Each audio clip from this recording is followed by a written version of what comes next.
Existe uma planta que destrói o conceito de fome. Ela produz alimento durante 12 meses por ano. Cada parte dela é comestível. Por 30.000 anos, essa foi a despensa da humanidade. Antes de existirem supermercados, antes de existirem monoculturas, antes de existirem fronteiras agrícolas, seres humanos dependiam desse sistema perene de abundância. Não como curiosidade, mas como base alimentar. Ele crescia sozinho, regenerava o solo e retornava alimento ano após ano, sem exigir replantio constante. E ainda assim, hoje essa planta é chamada de problema. O que aconteceu não foi um acidente isolado. Foi uma substituição lenta e sistemática. Nós trocamos um sistema perene de abundância por lavouras anuais que exigem aração constante, fertilizantes sintéticos e grandes volumes de água. Em vez de trabalhar com ciclos naturais longos, passamos a depender de colheitas frágeis, que precisam ser refeitas todos os anos. E chamamos a planta mais útil da história de uma erva daninha. Essa mudança não ocorreu porque o novo sistema era mais nutritivo. O milho, por exemplo, tornou-se dominante não por oferecer mais alimento por área, mas por se encaixar melhor em modelos industriais. Ele cresce rápido, pode ser mecanizado e responde bem a fertilizantes. Mas quando analisamos a produção real de alimento, a comparação se torna desconfortável. Essa planta produz mais comida por hectare do que o milho. Em termos de densidade energética, ela entrega até 10 vezes mais amido por hectare do que batatas.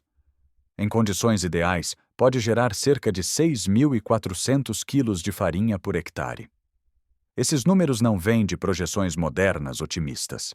Eles vêm de medições históricas e agronômicas ignoradas por não se encaixarem no modelo dominante.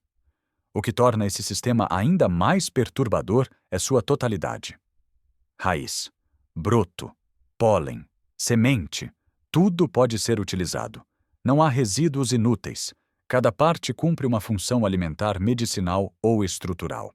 Em um mundo obcecado por eficiência, esse nível de aproveitamento deveria ser celebrado.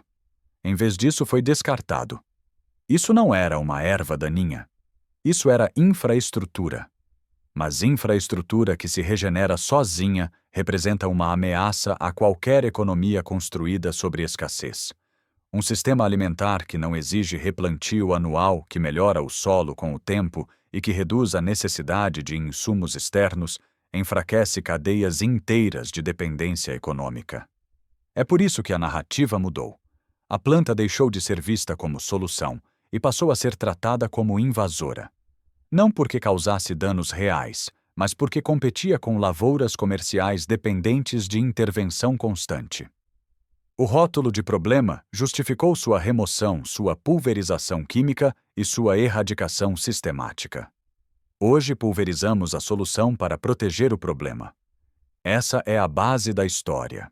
Não sobre uma planta esquecida por acaso, mas sobre uma escolha estrutural. Uma escolha que privilegiou controle, padronização e escassez, fabricada em vez de resiliência, diversidade e abundância natural. E entender essa escolha é o primeiro passo para compreender por que sistemas tão eficientes foram apagados quase sem deixar rastros. Muito antes da agricultura organizada, muito antes de campos arados e cercas, os seres humanos dependiam de sistemas naturais perenes para sobreviver. A ideia de plantar e colher uma única espécie em grandes áreas é extremamente recente na linha do tempo humana. Durante dezenas de milhares de anos, a alimentação veio de paisagens diversas, resilientes e autorregenerativas. Essa planta fazia parte desse sistema. Não como complemento ocasional, mas como fonte central de energia. Evidências arqueológicas indicam que populações humanas coletavam, processavam e armazenavam seus produtos muito antes do surgimento de grãos anuais, como trigo ou milho. A constância era a chave. Em vez de depender de uma única colheita anual, esse sistema fornecia alimento em diferentes épocas do ano, reduzindo o risco de fome. A arqueobotânica moderna ajuda a entender por quê. Plantas perenes desenvolvem sistemas radiculares profundos, capazes de acessar água e nutrientes inacessíveis às culturas anuais. Isso as torna menos vulneráveis a secas geadas tardias e variações climáticas. Em termos de sobrevivência, isso significa estabilidade. Não abundância momentânea, mas segurança ao longo do tempo. Além disso, o processamento dessa planta não exigia tecnologia complexa. Suas raízes podiam ser transformadas em farinha rica em amido, com métodos simples transmitidos oralmente. Esse tipo de alimento era fácil de secar, armazenar e transportar em pequenas quantidades, o que permitia mobilidade, uma característica essencial para sociedades pré-agrícolas. O impacto nutricional também era significativo. Dietas baseadas apenas em caça são energeticamente instáveis. A inclusão de fontes vegetais densas em carboidratos permite maior previsibilidade calórica, especialmente para mulheres grávidas, crianças e idosos.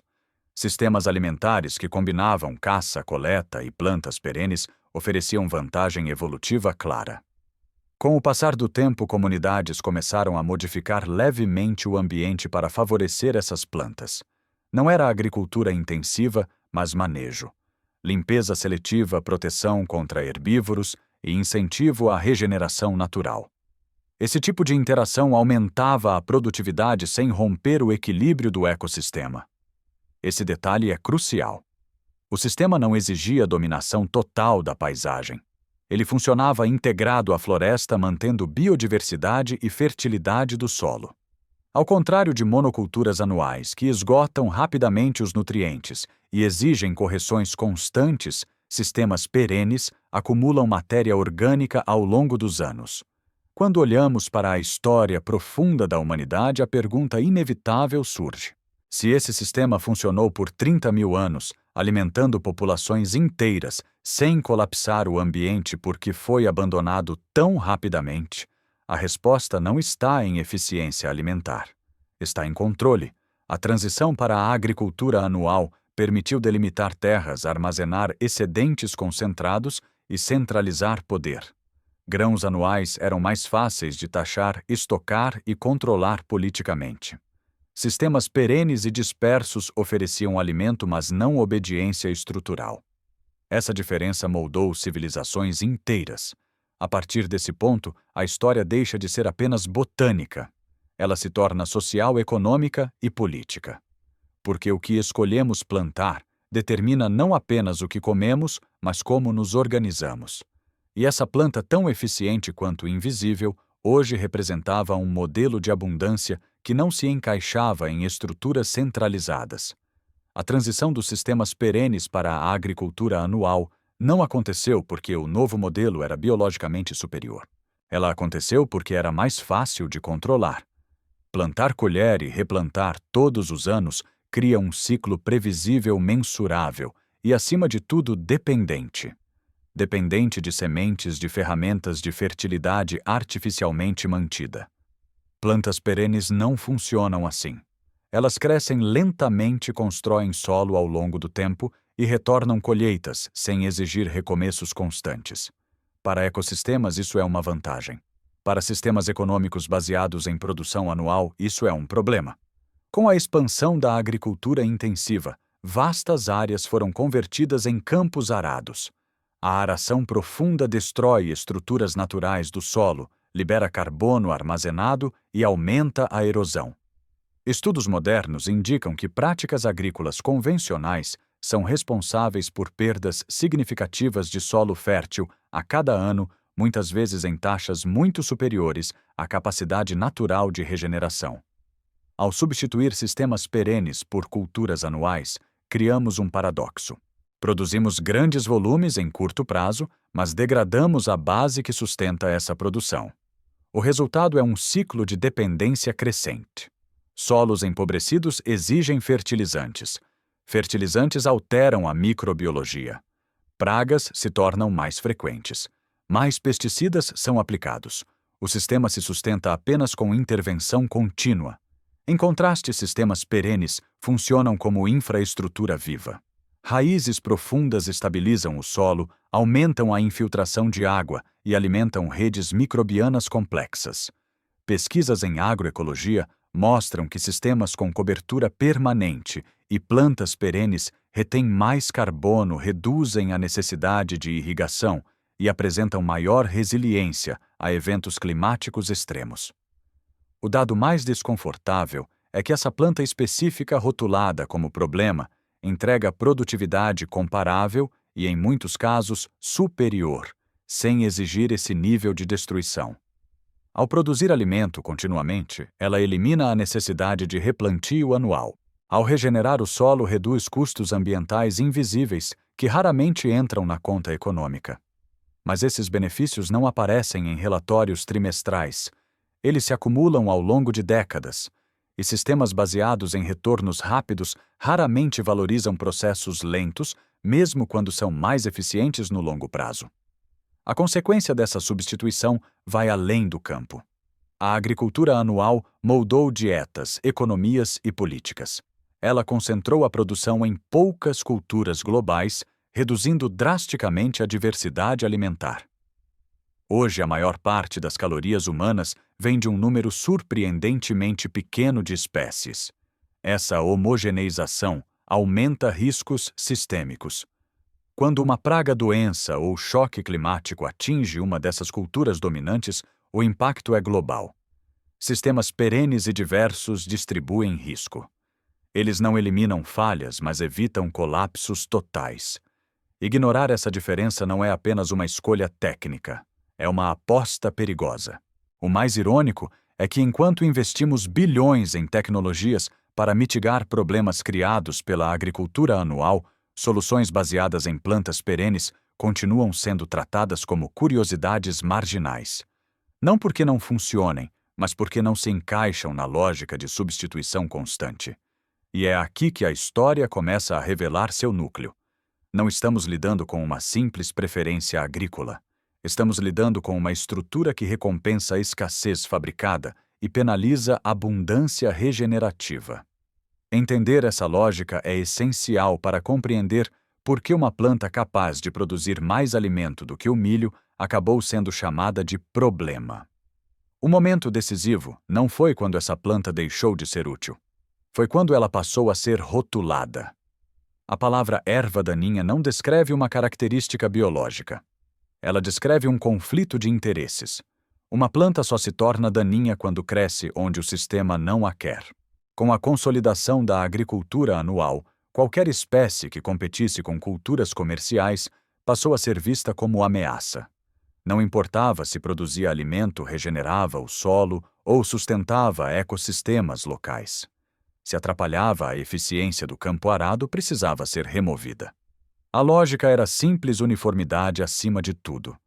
Políticas agrícolas do século XX reforçaram essa visão. Programas de subsídio passaram a favorecer poucas culturas específicas, enquanto plantas perenes e sistemas mistos ficaram fora das estatísticas oficiais. O que não era medido não existia.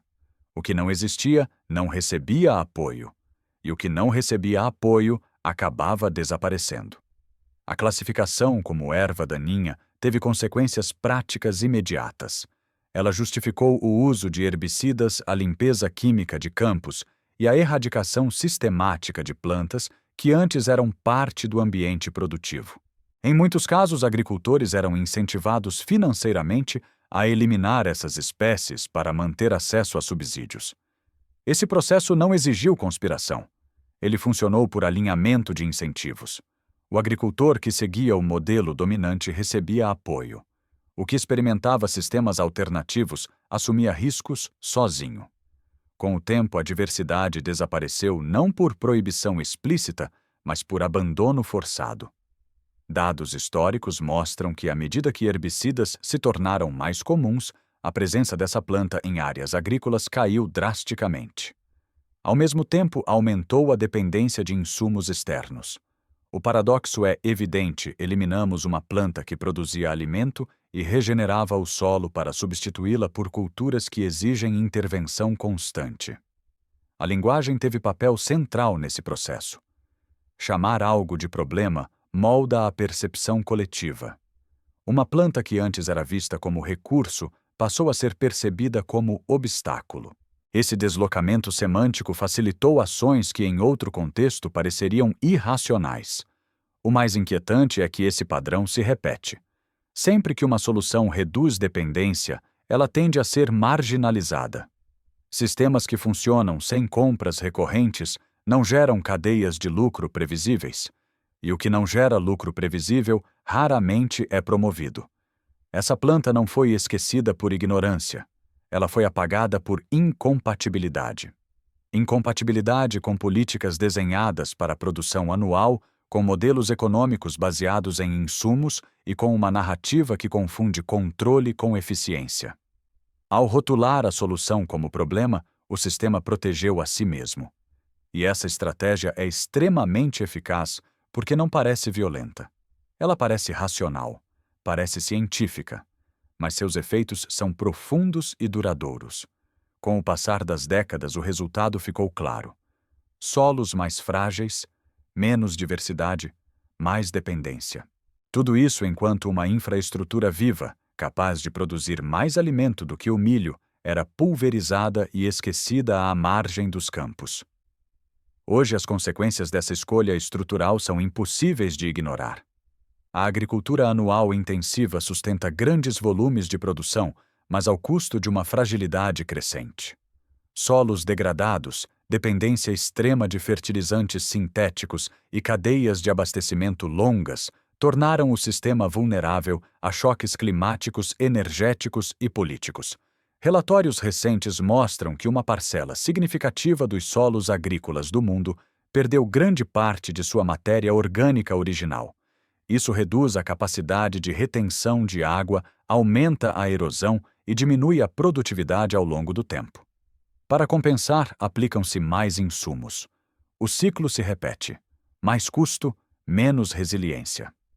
Ao mesmo tempo, crises alimentares locais e globais expõem um paradoxo inquietante.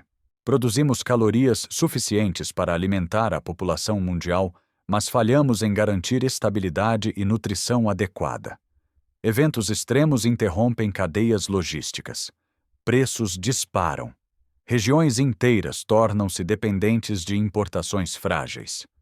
O sistema funciona apenas enquanto tudo corre perfeitamente. É nesse contexto que cientistas, agricultores e ecologistas voltam a olhar para sistemas perenes. Não por nostalgia, mas por pragmatismo. Plantas que produzem alimento continuamente regeneram o solo e exigem menos intervenção, tornam-se estrategicamente relevantes. O que antes era tratado como problema começa a ser reavaliado como infraestrutura esquecida. Pesquisas contemporâneas em agroflorestas e agricultura regenerativa mostram ganhos consistentes em estabilidade de produção quando plantas perenes são integradas ao sistema. Menor necessidade de irrigação, maior diversidade biológica, melhor resistência a pragas sem uso intensivo de químicos. Esses resultados não aparecem de um dia para o outro, mas se acumulam com o tempo.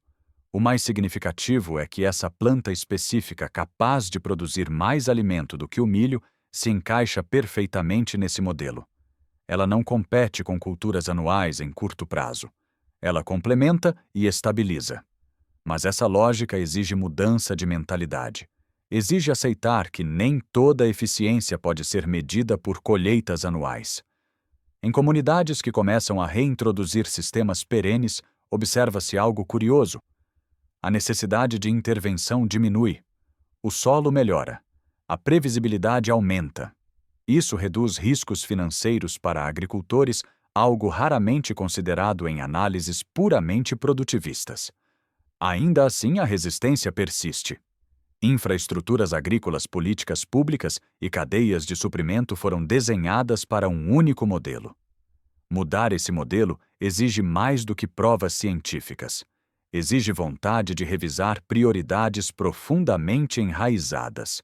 A redescoberta dessa planta revela algo maior do que uma solução agrícola. Ela expõe o custo oculto de decisões tomadas décadas atrás. Decisões que priorizaram controle imediato em detrimento de resiliência de longo prazo. Decisões que transformaram abundância regenerativa em escassez administrada. À medida que crises se acumulam, a pergunta deixa de ser se podemos continuar assim. A pergunta passa a ser por quanto tempo. E diante dessa pergunta, sistemas capazes de produzir alimento continuamente sem degradar a base natural deixam de ser curiosidades e passam a ser opções estratégicas. Essa mudança de perspectiva prepara o terreno para o desfecho da história. Porque compreender o que foi apagado é apenas metade do caminho. A outra metade é decidir o que fazemos com esse conhecimento agora. No final, esta história não trata de uma planta esquecida por acaso. Trata de um sistema que escolheu ignorar qualquer coisa que não pudesse ser controlada, padronizada e explorada em ciclos curtos. Quando olhamos para trás, fica claro que a decisão de abandonar sistemas perenes não foi baseada em nutrição, sustentabilidade ou resiliência. Foi baseada em conveniência econômica. Essa planta não desapareceu porque falhou. Ela desapareceu porque funcionava bem demais fora da lógica dominante. Um sistema alimentar perene que se regenera sozinho representa uma ameaça direta a uma economia construída sobre escassez. Ele reduz a necessidade de replantio constante, diminui a dependência de insumos externos e enfraquece cadeias de lucro baseadas em substituição contínua. Por isso, o rótulo foi necessário. Chamá-la de erva daninha não descrevia o que ela era, mas o que ela representava. Uma infraestrutura viva que produzia alimento sem pedir permissão. Uma solução que não podia ser facilmente tributada, patenteada ou vendida em pacotes anuais. Nós não esquecemos essa planta. Nós a apagamos. Esse apagamento não exigiu violência visível. Bastou alinhar políticas, subsídios e narrativas. Bastou ensinar gerações inteiras a enxergar abundância como problema e controle como virtude. O resultado foi um sistema frágil, altamente produtivo no curto prazo, mas vulnerável a qualquer ruptura. Hoje, quando enfrentamos crises alimentares, climáticas e energéticas simultâneas, essa escolha começa a cobrar seu preço. Solos degradados exigem correções constantes, cadeias longas falham sob pressão. A dependência se torna risco.